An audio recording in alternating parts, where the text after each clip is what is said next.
To the facts of the present case, it cannot be said that the defense taken by the defendant is totally sham. Stop.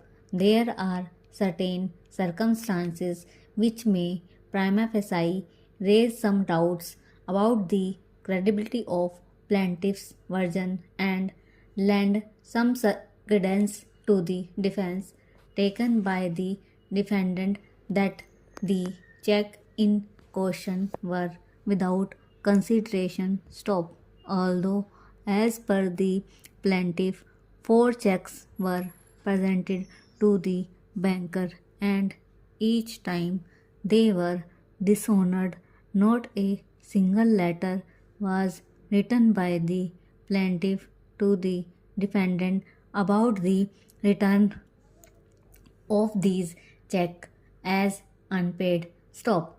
Further, learned counsel for the plaintiff made candid admission to the effect that no notice was served on the defendant before filing the present suit. Stop.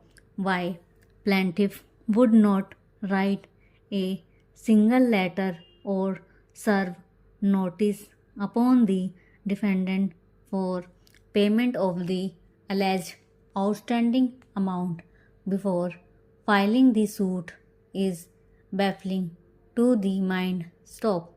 Now, let us examine this aspect further.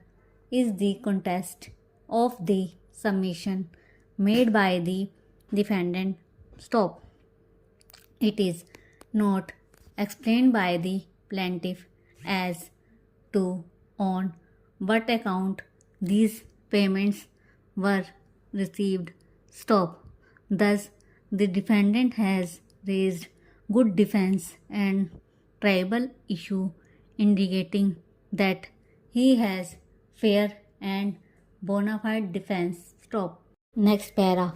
Moreover, this court in the case of Suri and Suri Private Limited held that then when the suit is filed on the basis of several dishonored checks not presented at all for encashment relief claimed would be outside the scope of Order 37 of CPC and would not be maintainable. Stop.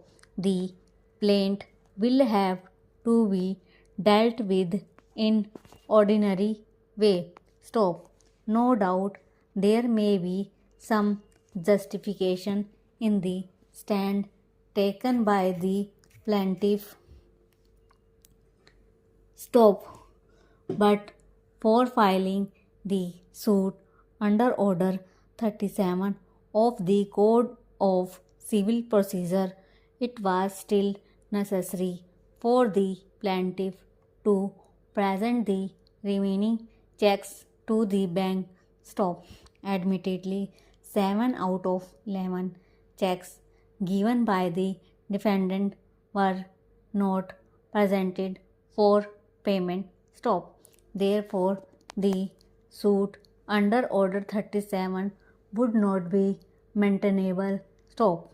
It is settled rule of law that wherever the defense put forth by the applicant, the defendant is bona fide and raises tribal issues, the applicant defendant would be entitled to leave to defend. Stop. This rule vests pervasive judicial discretion in the court to grant, refuse, or grant conditional leave to defend the suit by the defendant. Stop. This discretion, of course, has to be exercised in accordance with settled principle of law.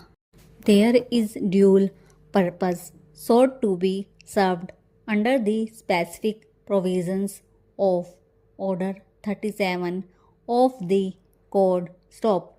One is to provide expeditious disposal of the claim by adopting recourse to summary procedure, while the other is to provide a safeguard to the interest of the plaintiff. Stop. In other words, if the court is satisfied with the claim of the plaintiff and the fact that the defendant has only sham or defense, the court may refuse to grant leave to defend and pass the decree forthwith. Stop. But in other cases, the court may grant leave with a or without condition. Stop.